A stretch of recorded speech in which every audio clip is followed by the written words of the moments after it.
What is this practice and how do you set up a spiritual practice? If you notice, we always start with yoga. There's nothing special necessarily about yoga. The reason why I am doing yoga here is because we need to find a way to center ourselves.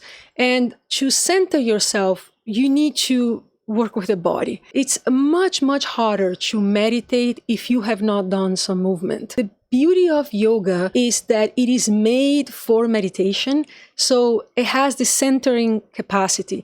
And when the teacher is talented, which is the case of Adrienne and some others that I know and use, you can follow the entire class with your eyes closed. You're already coming inside. That's what she said. You're already centering inside of yourself. And that's really neat. Another thing, there's something special about stretches and some spiritual practices. One of the ways in which I think it helps a lot is because it frees your capacity to breathe.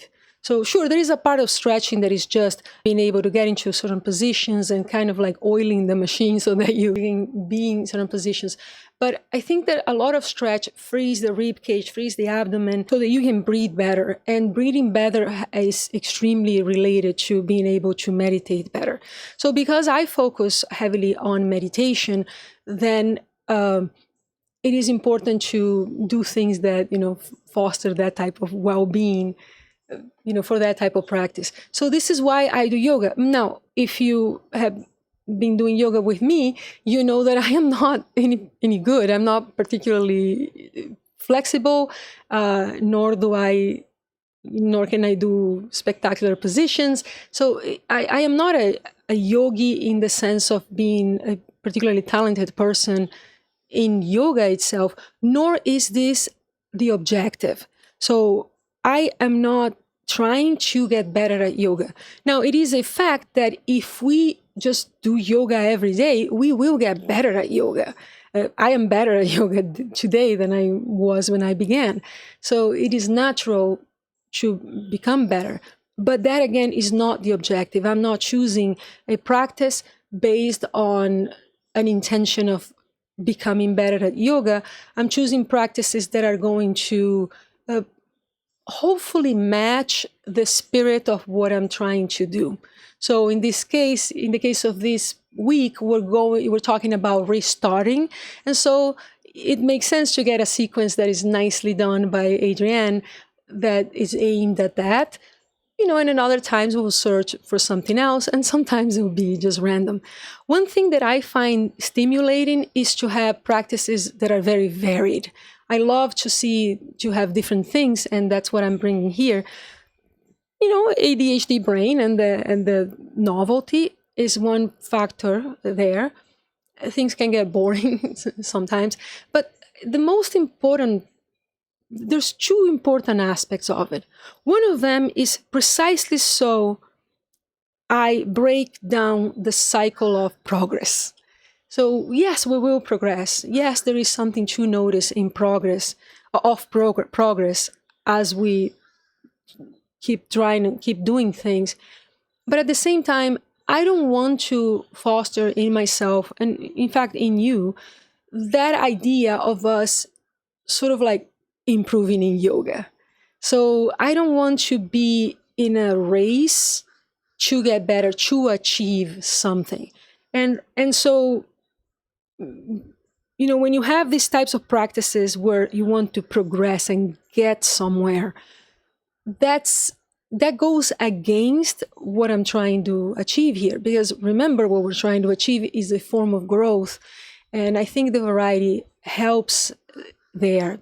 We'll still improve, but it does not allow as much comparison as it could. Otherwise, if we were doing something that is a little more like a course or like a repetitive activity, like Ashtanga yoga, for example, in which you do always the same sequence, but you are able to do more and more of it, or you're able to do it better and better.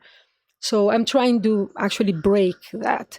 And another reason is because when you don't know what's coming, because you're not always doing the same thing, it helps start focusing the mind, and because you're paying attention to that.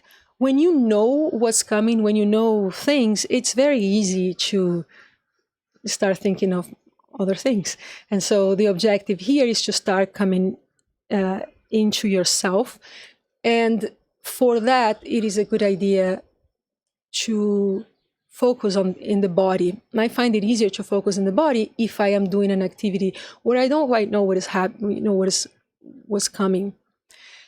I know more references for yoga, but for those of you who are interested in other modalities, there are modalities that are quite well suited for this type of practice. And the ones that come to mind are Qigong and Tai Chi Chuan. So those are two techniques that are widely known that are also meant to foster some form of connection and internalization of your focus. And if you know of people who teach this well on YouTube or some other place, and you would like to try those out, then just let me know. You can write it in the comments, or you can write it on Discord, and we can incorporate those practices into our spiritual practice. So this is a possibility. And if you know of other modalities besides Qigong and Tai Chi Chuan, I am very open. I, for example, know about Sunmudo, which is a Korean type of martial art that is also meant for this. Is actually the mother discipline of Taekwondo, but I wouldn't know how to learn any of that. Notice that you can't just do any physical activity. That's not going to work, because there are some physical activities that are going to foster a different type of mindset. So anything that is counting 15 reps of something is really not well suited.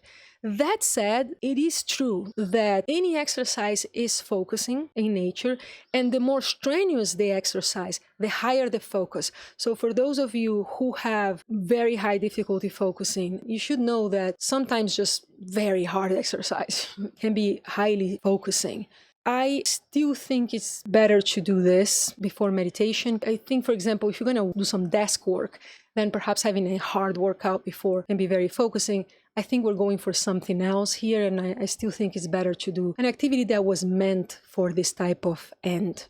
One thing that is important to notice is that you might be very good at yoga, and you might feel that it is very important to not waste your time with something that doesn't progress. And you might think, oh, Adrienne talks too much, or she's going to be too slow.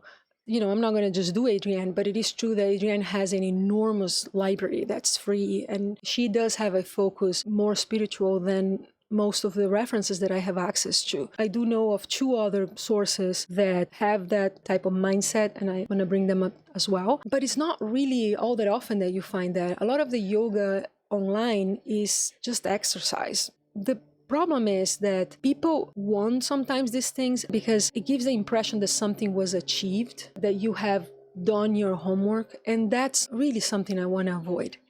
That said, it is incredible what everyday movement does. So we have a mindset in the West of sometimes working 2 times a week, but doing it to failure, or doing something excessive, always working at a level where you have, very high stress. The problem is that stress then needs to be counterbalanced. So whenever you stress your body, you need to also rest it. And it fostered a cycle of break and recovery that we have grown to believe that is necessary.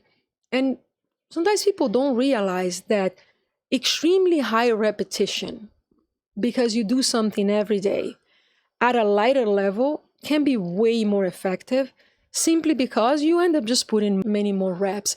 So I have found this type of exercise to be incredibly effective as an exercise indeed. So, if that's all you do, that's going to be excellent exercise. So I wouldn't put it behind, I wouldn't sneer at it.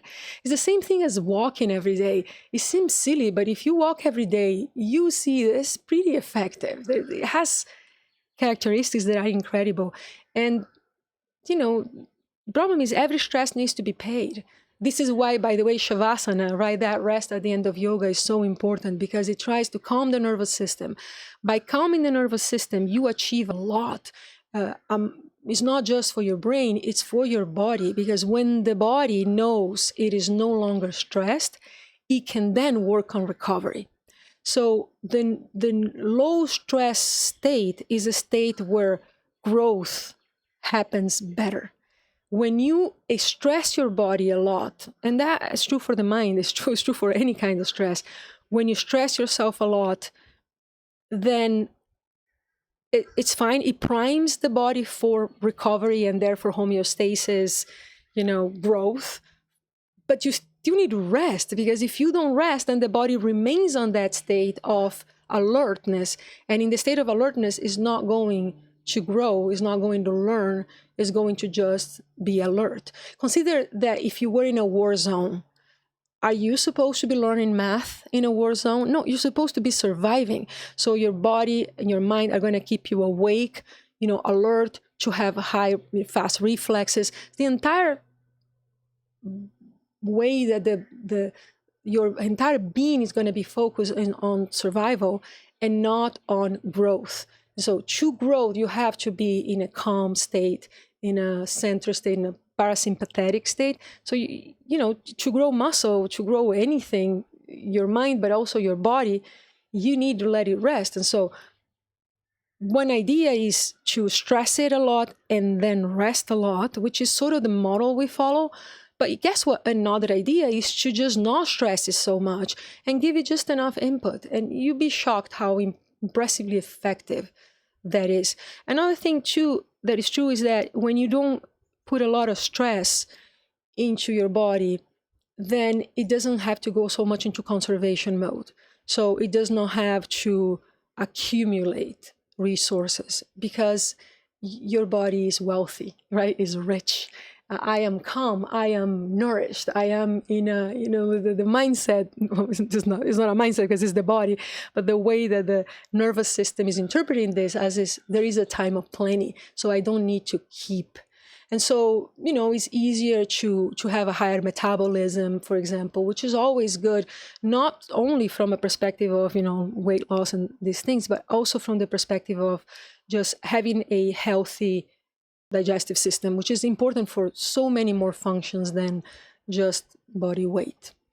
All right, so that's the part of the exercise that we do and the reasons for it. I am not doing everyday pranayama. So in this sequence, we are not doing any pranayama. Pranayama will be the breathing exercises. The objective of this part is the preparation of the non-physical body. Let's just put it that way. Another way to put it is the preparation of the energy bodies. So the preparation of your energy for meditation.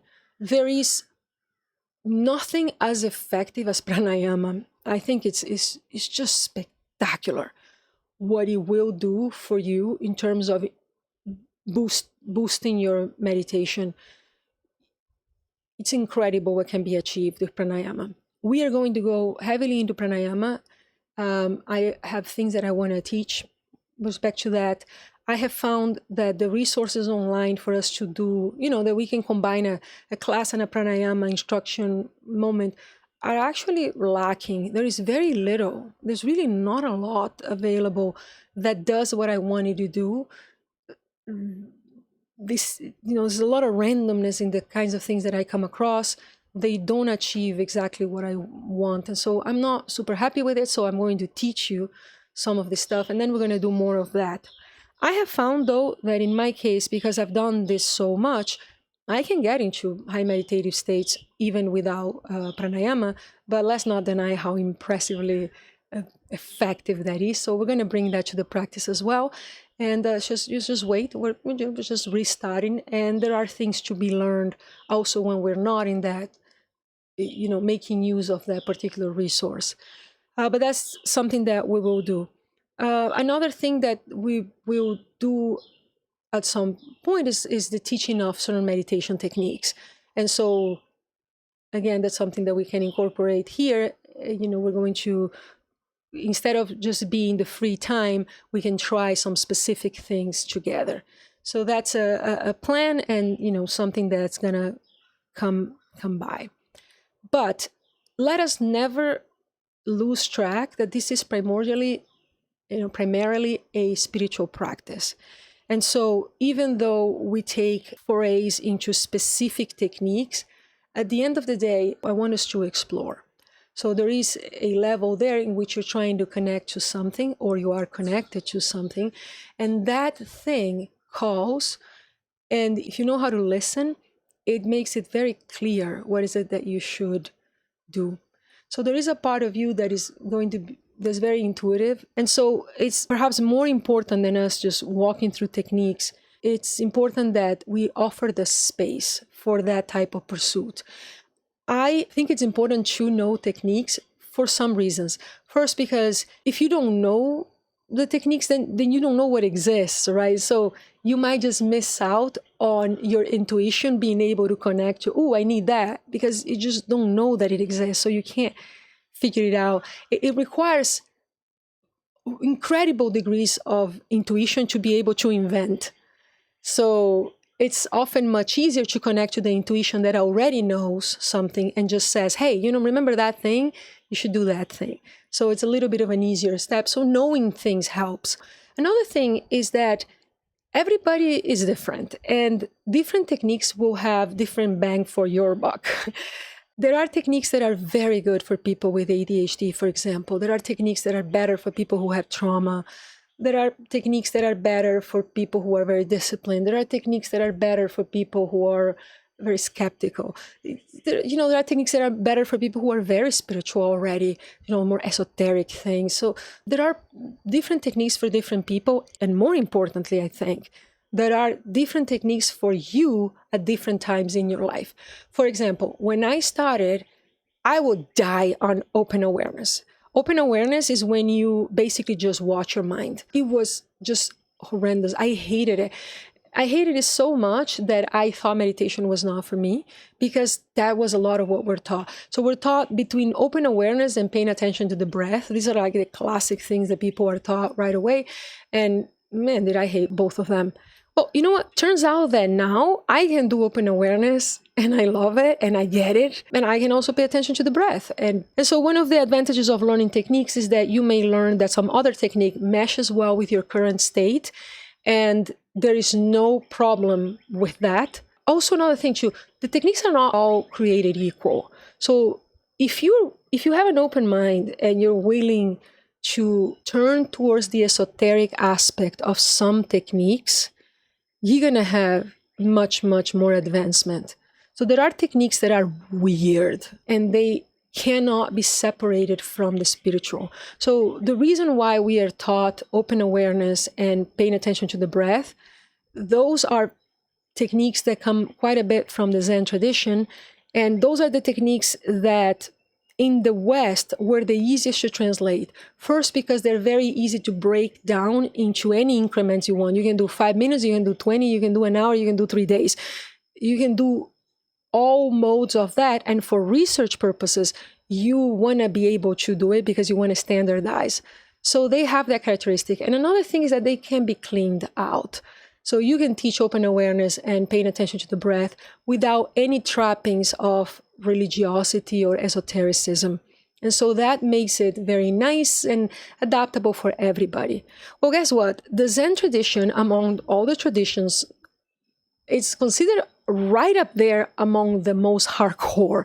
This is a hardcore tradition. This is not just your run-of-the-mill type of thing. So the fact that they do those techniques and they insist on them and they do them so repetitively, that says something. These are highly disciplined standards of behavior. So it meshes with a certain kind of person. And, it's not for everybody, I think. I had enormous advancement with other techniques. In fact, I think some techniques are superior for advancement. And by advancement here, I don't mean because we're trying to grow. So what does advancement mean? There are many dimensions to grow on. But what I mean is for you to end up seeing things and having esoteric experiences in meditation that then make you become curious and really want to do more, like the fun stuff. There's things that are way superior for that. Open awareness, it's not as good for that unless you are fairly advanced. But there is beauty on just the open space and what comes instead of what you make happen. There's something there for some occasions. So I just want to bring that up. All right. So we are providing here a space for spiritual work.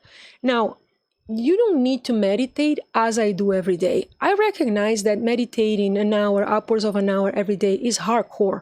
And to be fair, I am keeping it somewhat contained because it would be normal for me, and in several times in my life I have done it, to meditate 3 hours, to meditate many, many hours. And I think that gets a little bit unwieldy for other people to adapt to. But I still think that anywhere around an hour or something like that is something that everybody should aim at, because that's where you get certain benefits. That said, it is hard. It's like really not for everybody, especially not for everybody when you're starting. So you don't have to do that necessarily in the same way that I do. But I do ask you for some things. First, that you dedicate that time for an activity that's going to foster self-knowledge, knowledge of the inner dimension that we spoke about in the previous times we met. So it is all about getting to know the inside of you. And so if you are not ready to meditate, then you should dedicate that time to do something else that can drive you in that direction. So a thing you could do is to journal. Now, when you journal, there are ways, let me say this first. When you journal, that is not a very great activity for knowing the depths of the inner dimension. It is a great activity for knowing the depths of your mind. But you do have to work with your mind. So getting to know your mind better is always good anyway. So it's as good an activity as any. It is not great to walk us towards those experiences I want you to have that are going to get truly connected to the divine. So what we're really trying to get here is to a level where you meditate because you love it, and because you connect to it, and because you need it. And you need it because you're getting the connection to the divine. You're understanding the nature of reality, and you're getting in contact with that. That's what we're aiming at. But on our way, we're going to get there however we can. And if you're not ready for this yet, no guilt. Get to know the tool. And the tool you have to do it with is your mind. And so you have to work with your mind and also against your mind, right? So it's a thing that is interacting with everything we do. And so might as well get to know it, might as well fix the hang-ups.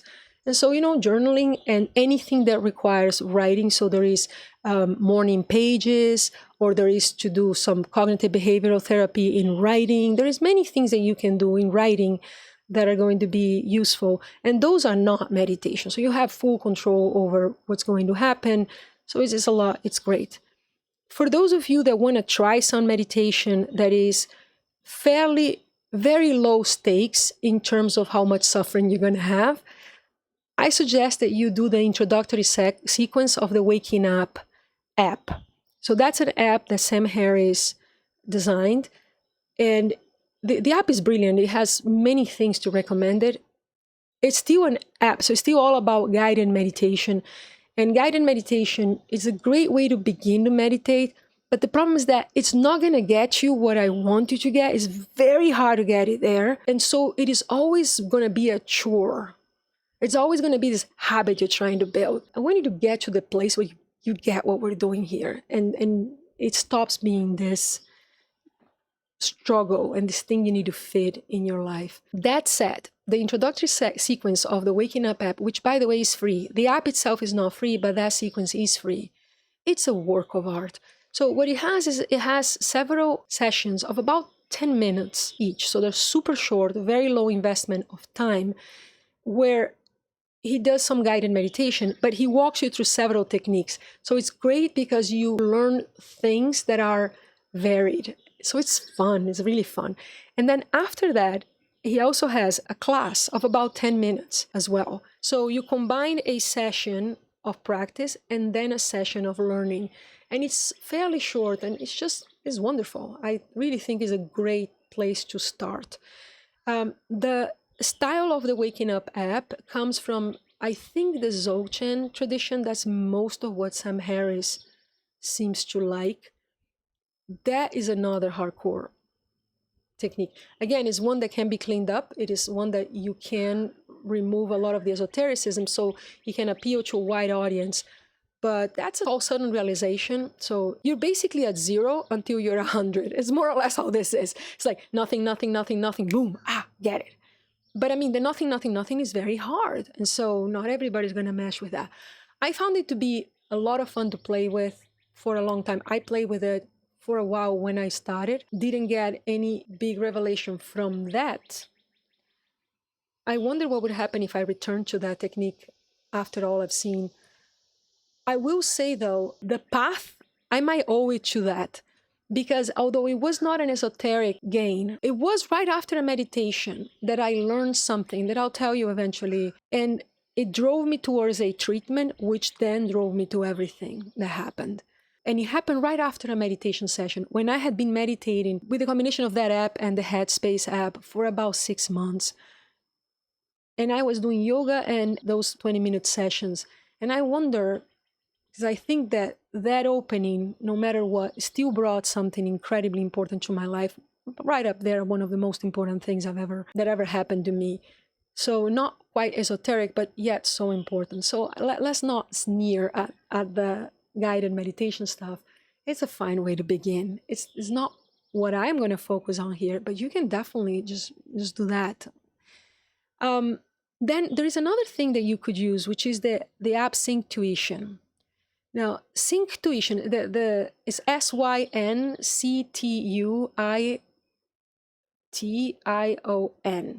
So Synctuition gives you some immersive 3D spatial audio journeys with binaural beats and ASMR. It's like the combination of everything.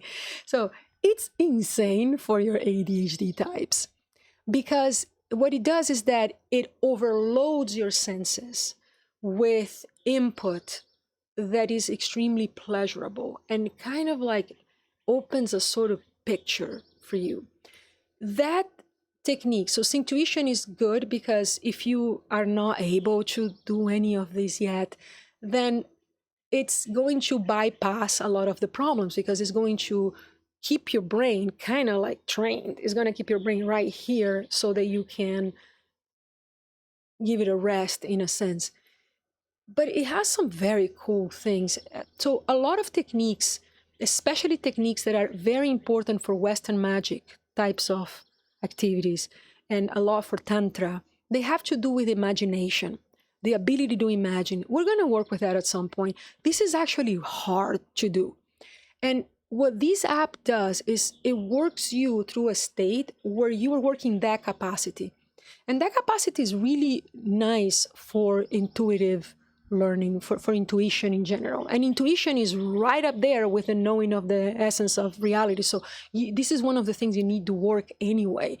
And so I think it goes very well in that direction. It's super, super trained, right? So it's not going to allow you to be free and exist like a baby and just, experience and try to grow in an exploratory manner. It's going to train it in that direction. But hey, it's just wonderful. And it trains that kind of capacity.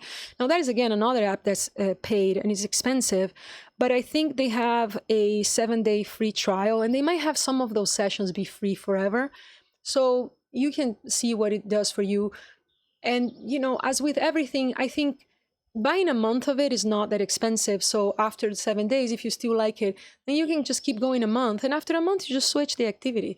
It is really cool. It has some things that are nice for people who are not ready, but are wanting to explore their minds. Then another thing you could do, and which, by the way, I love to do every once in a while myself, and I'm probably going to bring it back for myself. is the Paul McKenna app for hypnosis. Now, hypnosis is also another one of those things that are high up there. So hypnosis, there are meditations, I mean like Eastern style meditations that are actually hypnosis style meditations. So something like yoga nidra with installation of sankalpa, this is how this is called. Those are basically hypnosis. So hypnosis works with your subconscious, then breathing in the ground of your subconscious mindsets and thoughts that are of the kind you want. Because right now you have that, but breathing thoughts and mindsets that you don't want. And what it does is it installs a program that is different. Now, the work of growth, spiritual growth, at the essence is the work of eliminating all of these programs, right? So the death of ego. But it pays often to substitute bad ego for good ego. So substitute bad patterns of thought with positive patterns of thought that allow you to advance a lot further than just worrying about like eliminating it all. And I like the Paul McKenna app. So it's Paul McKenna, MacKenna, because his hypnosis sessions are fun.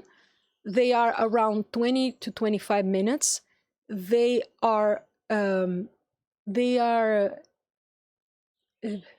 he has like a lot of offers. So whatever problem you're having, there's a high chance he's going to have a sequence there for you, a meditation there for you. And you know what? It works. That stuff works. It's pretty incredible how much it works. Now, Paul McKenna has, I think, a 7-day free trial. And again, it's one of those apps that if you pay per month, is not that expensive, so that you can try it out, continue a little bit longer. Now, a session of hypnosis is 7 days. So with a 7-day trial, you can do a 7-day experiment with one of those sequences and just use that. So that is something you could do. And that is something I am going to do at some point. Every once in a while, I feel like, oh, I want to do this. And I think it's such a weird thing, hypnosis. There's a degree of it that I don't understand. I wish I understood it more deeply, how it really works. It almost seems as if the people who are good at it, is as if they know the process, but I would like to understand what is under the hood of it. And I have researched it, and it's really not that easy to understand it. A lot of it is not really known. So it's something that at some point I want to know more. But it's really incredible how it works, because for me at least, I would do something like that. Normally it gets worse, whatever it is that I'm working on. So it sort of gets worse. And I get irritated, I get mad. I used to, I don't get that much mad anymore, but I used to get mad. And then somehow magically, within around a month, something happened and that thing got solved. Now, I could then identify that thing happened. But was it though? What happened? Let me give you an example. So I once did a hypnosis sequence for quitting sugar addiction. And I was mad because I was kind of eating more sugar after doing it. What the heck is going on? Well, within that month, a sequence of things happened that led me to discover a type of eating or a reason for something where I then ended up eating substantially less sugar. Now, sure, I discovered something that then piqued my interest, that then made me start doing something, that then made me consume less sugar. The sequence is very logical if you eliminate the hypnosis. But weirdly enough, I had done a hypnosis. So it's almost as if you had done like a magical spell. And then it worked by the universe reorganizing itself to give you that. You know what I mean? In a way, it's like that. So it works like that as well, a lot. And with me, it seems to always work like that. I'll do it, it sort of doesn't. And then all of a sudden, life changes so that it does. It's really cool. I don't know. It works. And I don't quite get it. I kind of feel like I actually know how it works. It's just so esoteric. It's basically akin to spells in a sense, which by the way is something to understand. And then another idea is the Luminate app. So that's Lumenate. So the Luminate app is a type of meditation that can give you psychedelic imagery. It's awesome. Now, it logistically requires a little more because you need to be at a very dark room. So you need to be in a completely dark room, which can be hard. For me, I found it to be kind of impractical. But if you can get a very dark room, then you work with the flashlight of your phone. You have to position it in a certain way. It's, a bit annoying in the way you have to set it up. And you put some headphones and then it does a whole lot of things to you. But it's really cool because it produces psychedelic imagery. And that is, first of all, fun. But second, it's also a valuable exercise because it fundamentally at the essence is training third eye kind of thing. So it is training the ability to see certain things. So by the way, it's directly on your center of intuition. So it's again another one that indirectly is, or perhaps rather directly, is working your intuition. So it is going to be useful and it is very fun. It's so interesting. So that's cool. You can't do it if you have epilepsy. That thing is going to be bad. It probably has a lot of warnings there for epilepsy. Now that one, I think it has some free sessions that are free forever. Then after that, I think it's one of those free trials that you have to put your credit card and then you have to remember. That kind of sucks, but that's what it is, for you to try them out. So those are some of the things you can do with that in that space of time. Whatever you do, I ask that you dedicate it to something like that, even if it is something like just at the end of doing some of those activities, you still think it's too much time. Okay, then just work on getting ready and work on preparing your day or planning. Just do something that is centered and centering for yourself. That's the ask. Okay, that's the ask. And then, another thing though to say though before we move into the last part is that you don't need to sit upright as I'm doing. Sitting upright in meditation positions is hard. It requires some muscle. It requires some levels of flexibility. It is very hard. And you can really watch your... Let me get this straight. There are reasons to sit upright.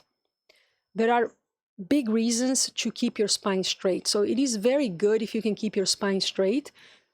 But truly, the importance of keeping your spine straight, they become way more evident once you either are going to meditate for a long time or you're going to meditate very frequently.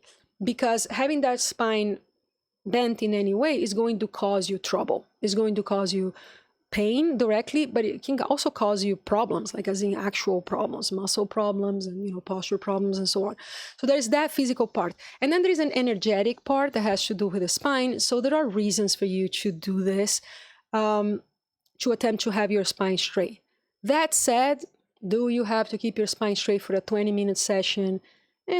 Just be comfortable. So, it's okay to sit on a chair. And it's also okay to lay down. And laying down has the advantage of keeping the spine straight. Now, laying down is rather painful if you're going to do it for a long time. But laying down does work. I have done a lot of meditation laying down. Now, is it ideal? Define ideal. I think the ideal is that you do things. That is the ideal thing. Whatever gets in the way of you doing practices should be eliminated no matter what. So it's ideal in that sense. Is it ideal from an energetic point of view, from an attention point of view? No. So laying down is, your brain is not as sprightly. So it is easier, I have to say, to get into the dhyana state, to get into more elevated states, to see things when you are vertical. That's a fact. But it's harder to do it laying down, but it can be done. I have to say, some of the most amazing things I've ever seen happen laying down.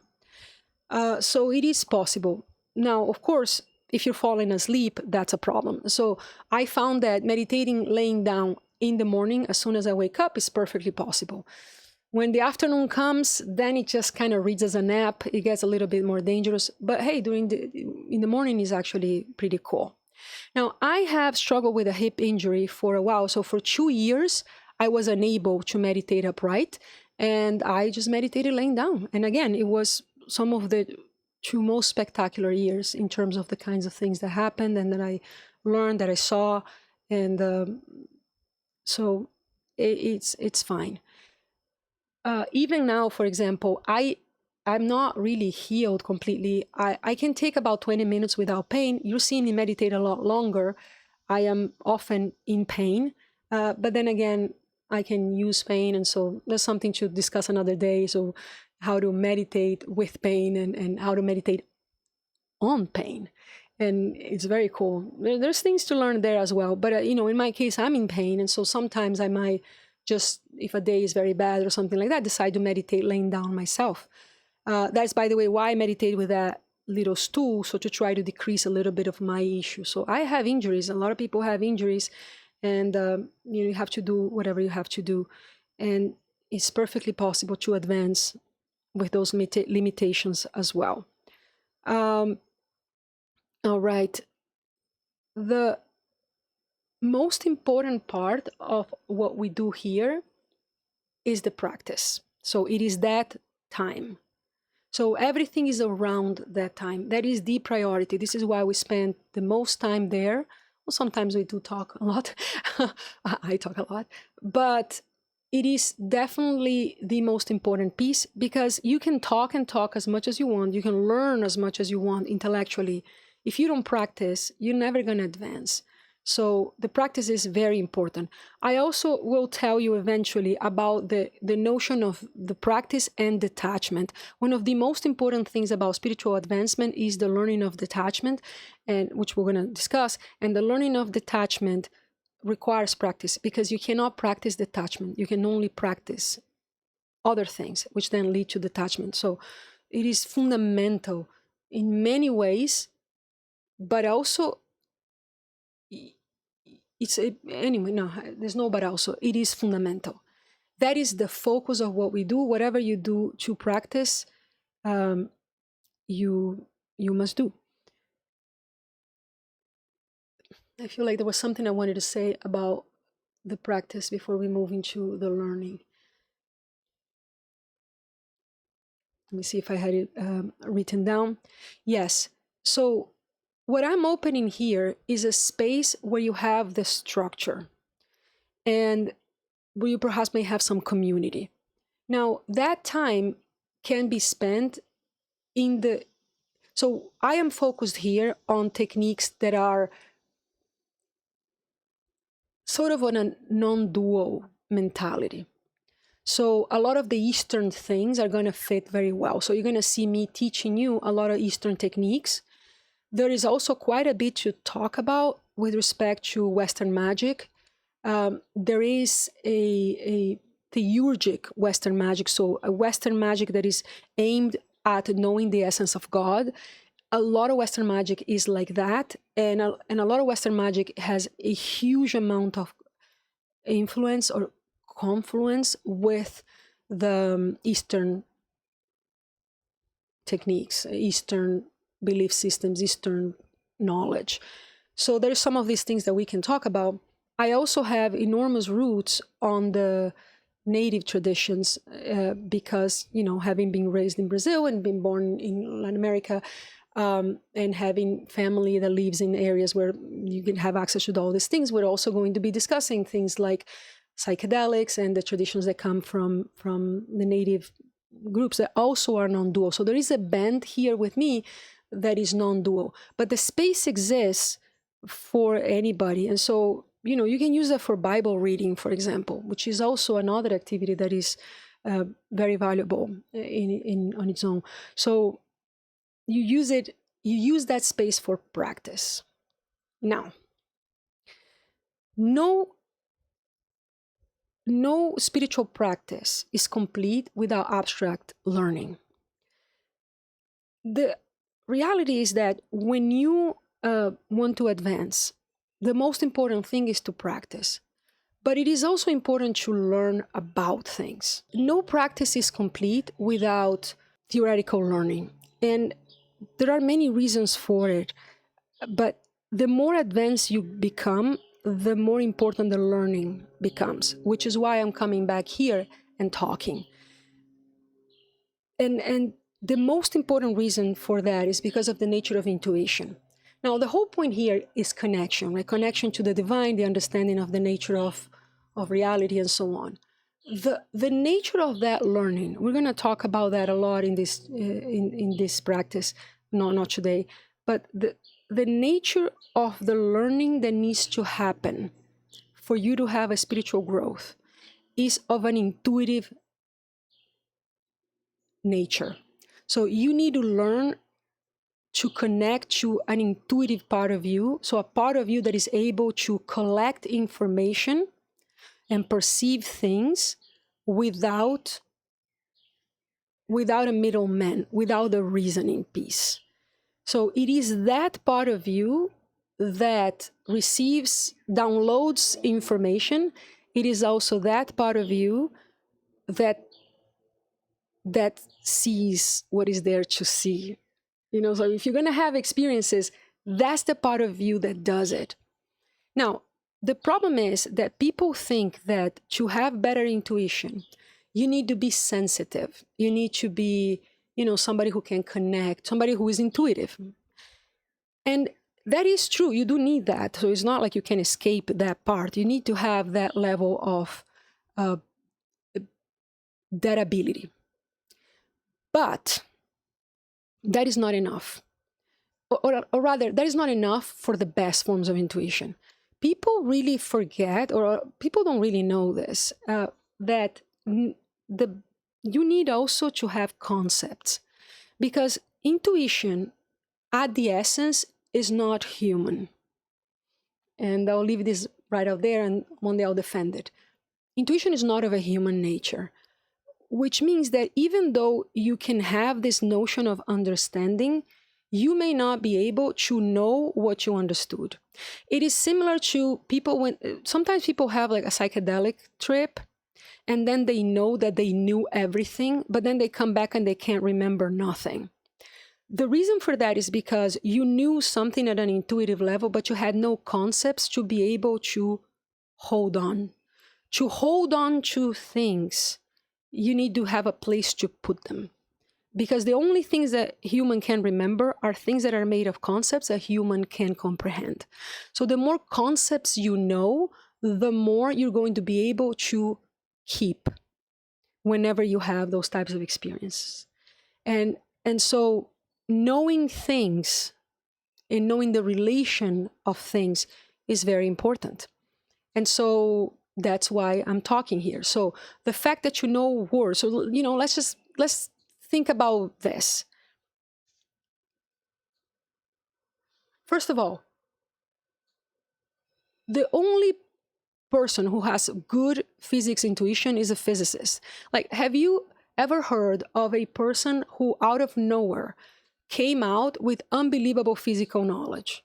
Now, I've heard of some cases like that, but I've never heard of them actually contributing to science in a sense. So maybe they must exist, and perhaps some exception. The fact is that the amount of intuition that you need to be able to get something for which you have no concepts it's really enormous. The fact is that who has physics intuition? Physicists. Who has math intuition? Mathematicians. Who has medical intuition? Physicians. So people who know a lot about something can connect and bring about the stuff that has to do with that. So imagine that you know the word ego, but you know it in a colloquial sense. So you know ego as being like, this person thinks too much of themselves. So, like the classic regular meaning. Then let's just say that you're receiving an intuition, a piece of information or something, you're connecting to a knowledge that at the essence has to do with the sense of self. So ego in the more deep meaning. Will you be able to hold on to it? It's very hard. It's very hard if you don't understand ego in that way. because you're not talking about being full of yourself. You're talking about something else. You see, so if you lack the words, it's very hard to keep the knowledge.